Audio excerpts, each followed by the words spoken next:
5 scores!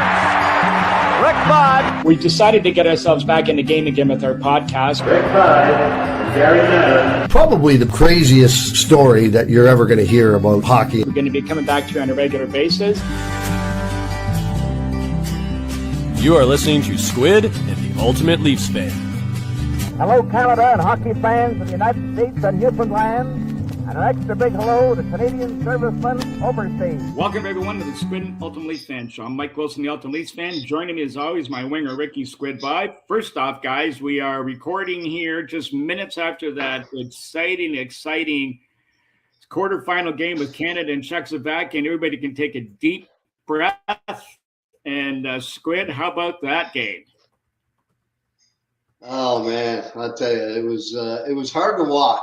I'll be honest. I mean, when the Czechs went up, and then Suzuki with that wonderful tying goal, and then Marner in overtime. So, hey, we're moving on. Well, you know, as we talked about the other day, you know, there's nothing worse than playing a team the second time in a tournament. You know, there's from kids tournaments and all the way up because, you know, maybe a little complacency, maybe thinking we beat them once already. And whereas the other team on the other side thinks, you know what, they only beat us by X, we got to play better. It just charges everybody up both sides in different variations of ways. So, and true to form, Czechoslovakia just hung around and got a shot. And God, boy, that was heartbreaking. You know what I want to point out to you is, how about John Cooper? Now, all you Marner naysayers out there, there's, again, under the right circumstances, you and I have talked about, put this kid in the right circumstances. Like, how gutsy was that for John Cooper to put him and Celebrini in OT 3-on-3? Like, they were the second pair out. Yeah, that was pretty good, actually. I mean, like, you're looking at 3-on-3 and you're going, who's next? And I mean, why would you not put those two guys up? That would be my thinking, was they should be the next two guys out because they're pretty darn good together. And, well, Marner defensively. Sure enough. Yeah, and sure enough, they get the job done. So, you know, moving on to the semifinals now. And I don't know who they play, Finland or Sweden, one of them. Well, those they won't play. It could be Slovakia, right, or Finland. It could be because they play at the lowest seed. Now Sweden, I think Sweden can beat the U.S. By the way, that's going on in about. Yeah, they might be able to. Yeah, they better not look through those guys. Because Canada's the number one seed. No, they were third. U.S. was second. Canada, U.S., and Sweden. Because Sweden, yeah. So Canada, so U.S. Canada can't play the U.S. to the final. So anyway, anybody else that you know who's just is really stood out and just you can just see, we don't get to see him enough, is Cale Makar, how good he is. He seems like he's on the ice the whole game. Unbelievable. Yeah, I mean, he is. The way he can move, the way he skates, the way he turns and makes plays, it's just incredible. And, of course, the worst part about the whole game was Sid going down. And yeah. Hopefully he'll be okay for the next game, but it didn't look very good. Yeah, it looked like a knee. He tweaked his knee pretty good, and let's hope that he's okay to go next game. Yeah, they could. Well, he had a couple good chances too early in the game. Like he had that good one-timer from the corner that he really got a lot of wood on that one. And I don't know, they made a good save. But yeah, it was everybody's holding their collective breath going in overtime, and a big sigh of relief coming through Canada. So that was quite exciting. But we don't need any more of those right till the very end. So. Anybody else stand out for you that you've been watching? It's funny, I noticed. I think the one thing that stood out for me is you watch Team Canada when they come off the ice and they're high-fiving all the fans. U.S. team, when they come off after a game, they just keep going. They don't even high five anybody or anything. But Canada, I mean, they are, well, it's Canada. So they're very humble and very, very nice guys. And they want to do whatever they can to help the fans and that sort of thing. So I thought that was great. Yeah, I saw that too, and interacting with the fans and the fellow Olympians on the streets of Milan and Cortina. I think it's just it's just who they are. That's all. And it comes through in the ice, and that's why everybody loves them so much. But I love the tenacity of the team. Yeah. You know, these guys are just they never panicked. They looked a little tentative there once they got the lead, and Czech was coming at almost to try to not to make a mistake because the pressure's all on them. Remember, I mean, it's Czechoslovakia played it perfectly. That we're the underdog. We're going to take a miracle to beat these guys, and they played that whole card. And all the announcers are all on side with that too. So it's all on Canada, of course, because it's gold or nothing, really, if you think about it. Whereas they're just happy to get them. So I like the way they kept their composure. They had that when they came out in the second period, they just dominated. I mean, 17-5 on shots on goal. Yeah, and I think they only had to flood half the rink. So it's a good sign. Put it aside now and get ready for Friday. So Squid, we'll be cheering for that one on. But again, as I said to you, don't ignore the Swedish team playing these U.S. guys. We'll see, because especially if they try to run these guys out of the rink with the garbage and you start taking some penalties against that Swedish team, you better keep their heads up. So something else we haven't talked about, switching subjects completely. We haven't talked about overlooked players going into the Hockey Hall of Fame. Steve Larmer immediately comes to mind as a ridiculous oversight for number one. The other day I was texting my longtime friend Billy Gardner, former Chicago Blackhawk and longtime color commentator for the AHL Chicago Wolves, and he was talking about how he was interviewing this longtime player or an executive before the game, and they were doing a little special on him, Wendell Young, who was a goalie. And most people, you really need to know your hockey and know who he was, but just listen to this guy's resume. He comes from Halifax. He's the only player to play minor midget hockey there and have his sweater retired as a minor midget player. Just think about that. He won a Memorial Cup with the Kitchener Rangers, a Calder Cup with the Hershey Bears, and he was the manager of Chicago Wolves when they won a Calder Cup. Won 2 Turner Cups, which is the old IHL, which was just below the AHL. 2 with the Chicago Wolves. Won 2 Stanley Cups with Pittsburgh Penguins. And he won 2 Robertson Cups with the Kitchener Rangers as the best OHL team. Played pro for 18 years, 10 in the NHL, and he's been a successful executive with the Wolves since. So here's the thing. Yeah, he's only, by the way, player in hockey history, Squid, to ever do all of that because the Turner Cup's no longer around, so it can't be duplicated. But, I think you get the idea that how's this guy not recognized for some maybe not to go into the right hall, but this is where we're talking to one of our historians of the day, Paul Pasco, suggested maybe it's time for them to bring the Veterans Committee back and add separate category for people like they do for doing extraordinary things like him, Paul Henderson, and other people out there, even maybe as Roney with, the U.S. But all this, especially with all the controversy over the inclusion of women and the international players coming into the Hockey Hall of Fame, not flame, but people have to remember it's called the Hockey Hall of Fame, not the NHL Hall of Fame. So it should include all hockey players from all levels. So I'm interested to hear your views on this because I know how strong you felt about a Steve Larmer, but even somebody like Wendell Young here. Yeah, no, I definitely think it's time for them to kind of change things up and put in some new categories that will include some of the players that didn't get in, that should be in there.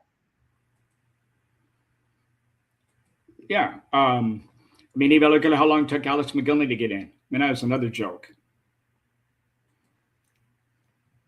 Yeah, no kidding. I played with him in Buffalo, and I couldn't believe the speed that he could play with and handle the puck at a high speed. And I guess, he would go down on a defenseman, and you kind of watch him, but all of a sudden he's around the defenseman, and you wonder, how did he do that? Because you never really saw what he did because it was so fast. And for him to be left out of the Hall of Fame for as long as he was. I mean, I'm sorry, but that's ridiculous. Well, think about this, and I think you'll agree with this. He's probably one of the first players I ever saw play at that level who skated faster with the puck than he did without it. And when he came to Toronto in his mid-30s, think about this. He'd already had basically a Hall of Fame type career, and he came in here and was Toronto's best player. And this was a team that was pretty loaded in the early 2000s with the likes of Sundin and so on, Gary Roberts and all these, Curtis Joseph, and Belfour and all those guys on that team. He was still the best player on the team. So that alone in itself has to speak volumes for this guy, but he gets omitted for so many years.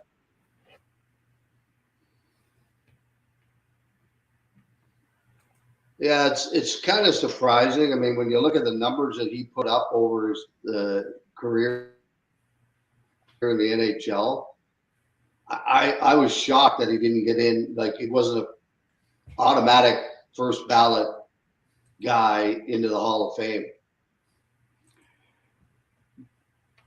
Yeah, I'm with you on that one. I mean, and so, here's a Wendell. Yeah, here's a wonderful story. And, as Billy and I were going back and forth, he said there's so many guys who played in that American Hockey League that people just don't know about that had tremendous careers and contributed so much to the game, helped so many young players develop their games to get to the next level, even starting in ECHL.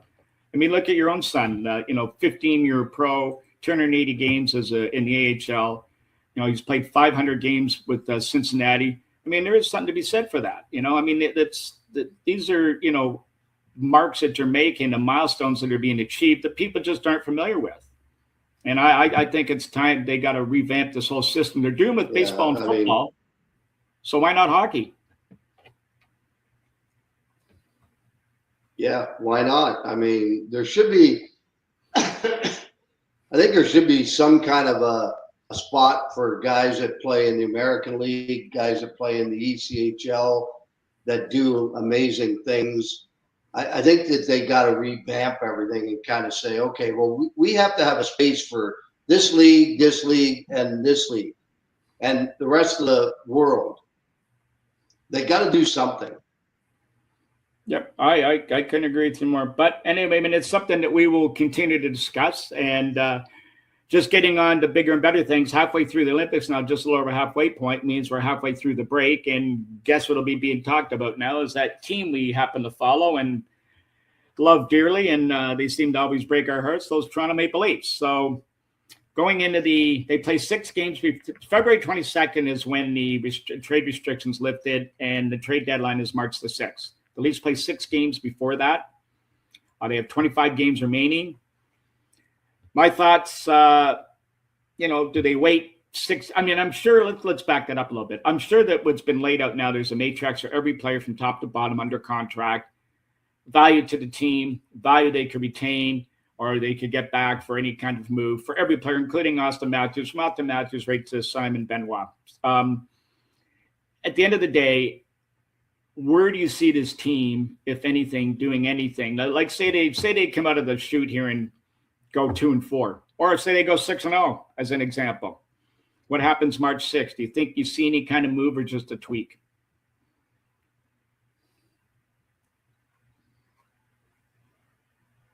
Well, a lot of it depends on how they come out of the gate when they start. Personally, I think they're going to have to go probably 18-7 if they're going to make the playoffs, because don't forget, everybody else is playing too, and the teams ahead of them are going to win some games, and so it's going to be a little bit difficult for them to catch up. But excuse me, at the same time, I really think that they're going to have to go like 17-8 or 18-7, in order to make the playoffs. And if in those games before the deadline, I don't know, but there's 2 free agents that could be moved. That's was it Yarncroke? Well, Yankro, yeah, but you're not going to get anything for him, right? Is it Benoit? Latin is a free, unrestricted free agent. So is Bobby McMahon's another one. So is Oliver Ekman-Larsson. I mean, there's about a half a dozen guys, but I mean, in return, the only one with any real value would be Larson and McCann. But again, if you trade McCann, you develop this kid up to a 20, 25 goal scorer. He's the fastest forward the Leafs have.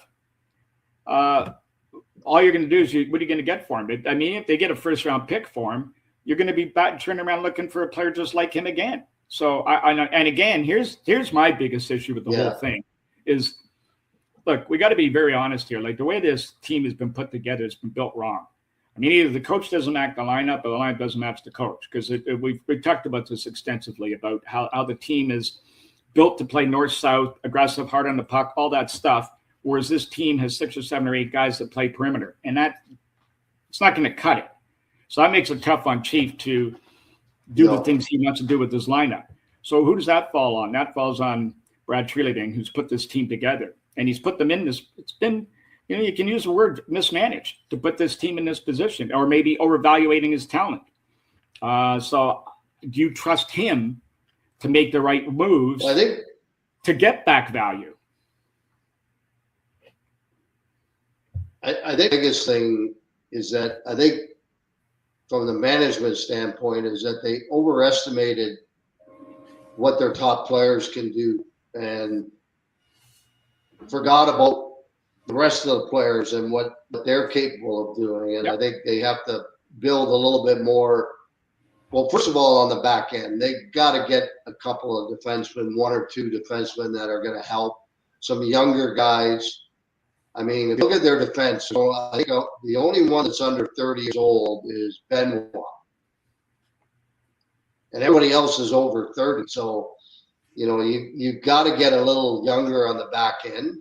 And I just think that the back end is critical going into the trade deadline. Well, yeah, but again, they don't have anything to move.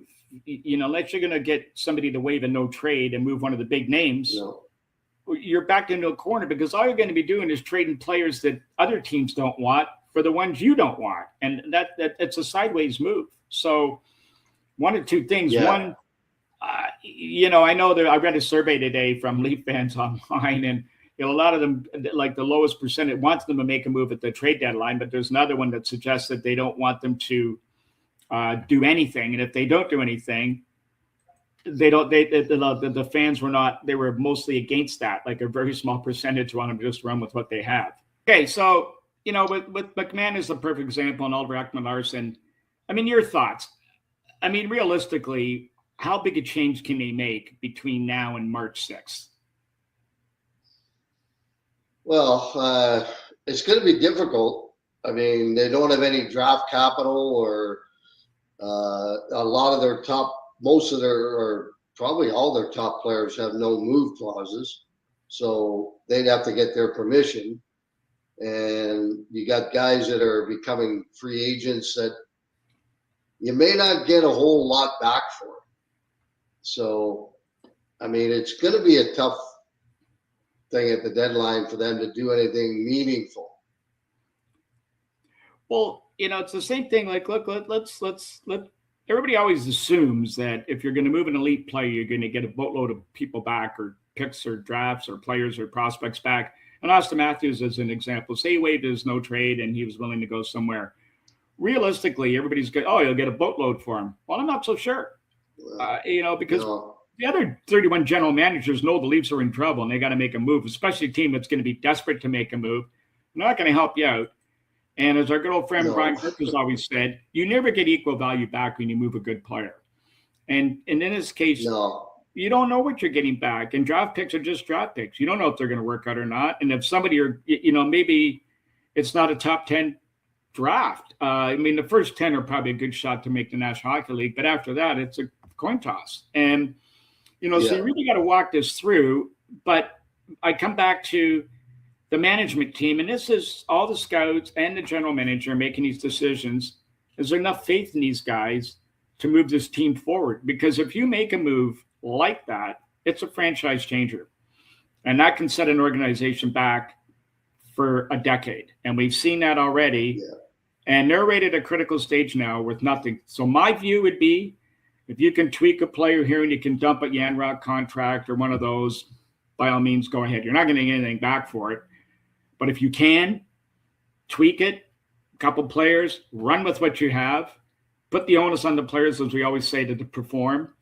And if after 10 games it's not looking any better, then you know what? Start playing all the Marlies and keep that top 5 pick that you got this year that's protected, and just follow the bottom and take a player. Yeah, I mean, no better example of what you just said was Alex Steves last year with the Marlies, scoring 35 goals. And then they just let him walk.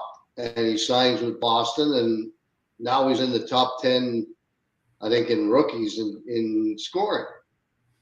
So there's a very good example of not giving a player in the American Hockey League an opportunity to show what he can do at the elite level. Well, again, this is, I mean, for the listeners out there, you're going to hear us repeating this again. It's worth repeating, is who's scouting these players? Like, who's watching Alex Steves play for the Marlies the last couple of years and deciding he's not worth keeping, even though his goal production has increased every year to lead the AHL in scoring last year? Like, who's watching Fraser Minton play back west, is last year a junior after you made your team as an 18-year-old, and deciding we can move this kid? Like, who's making those decisions? And like, this is where the problem starts, right there. And where they're coming up with these decisions. No, like you talk to any GM sitting on the other side of the phone, they're going to argue back that it's a lot easier to sit and play armchair critic, which it is, because you never know. But surely to goodness, you know, why you, like, who and who's watching Brendan Carlo play? 6'7", not physical, and his outlet pass is not NHL top 4, ability. So who's watching him play? You know, and this is my biggest bone of contention with this whole thing. It's not all on Brad Treliving. Yeah, it's. I mean, you gotta have good scouting staff that see guys, and like, I think you just brought up the biggest one that I can think of is Brandon Carlo. Like, Boston are not going to trade him to a team in their division if they didn't know something. Mm-hmm. And if the scouts aren't watching this guy and thinking, okay, this guy is really not going to help us, and giving up a player, a prospect, and a first-round pick for him, you better make sure that your scouts know that this guy can get the job done. Well, they gave 2 first picks basically for him. They gave him Fraser Minton and a first-round pick for, well, it's maybe this year, which will be probably, it's either going to be this year or next year. Anyway, my view is run with what you have and let's see what they got. You know, and if as I said, I'm repeating myself again, but if it's not there, go for the pick. But, you know, anyway, final thoughts from you and anything? I think all the heavy lifting, Mike, will be done in the off season. Yeah, I agree. I mean, this is a team that needs to be revamped a little bit, but it'll have to wait until the off season, in my opinion, anyway. Yeah, I don't think you're gonna do anything amazing that's gonna make a big difference right now. Yeah, I mean, 9 times out of 10 it doesn't work. You know, the trade deadline. Now, everybody still refers to the Butch Goring back in with the Islanders in the 80s. Okay, that happened once. Right. Wow. So it's maybe there's a half a dozen cases where it's worked out for, Patrick Waugh and, maybe, Ray Bork or a couple. There's been a few out there, but for the most part, we'll be watching very closely. Friday's obviously a big day. So Squid, it's that time of the week, quarter of the week. We have to look after both guys, though. We got to keep the Leafs in our eyesight and in our vision. We all got. We want to throw out all the Canadian Olympians also, not just the hockey team. So we're going to pull this from out of the woodwork again. Okay, yeah. And this is for everybody for motivation. All right, here we go. So the key is not to win, is not the will to win. Everybody has that. Everybody has that. Let me try it again. The key is not the will to win. Everybody has that. It is the will to prepare to win that's important. Remember that.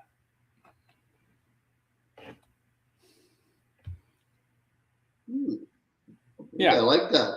No, I thought you would. Go Canada. And that's what I say too. So that's all for today, everybody. We're going to be back at you next week. We may have a surprise call for you on after the game on Friday and hopefully Sunday as well. So we'll look for that in the next couple coming days coming up. And in the meantime, check out our Library Squid and the Ultimate Elite Fan on our YouTube page, one of your favorite podcast networks. You can find us, Squid and the Ultimate Elite Fan. Thanks for all.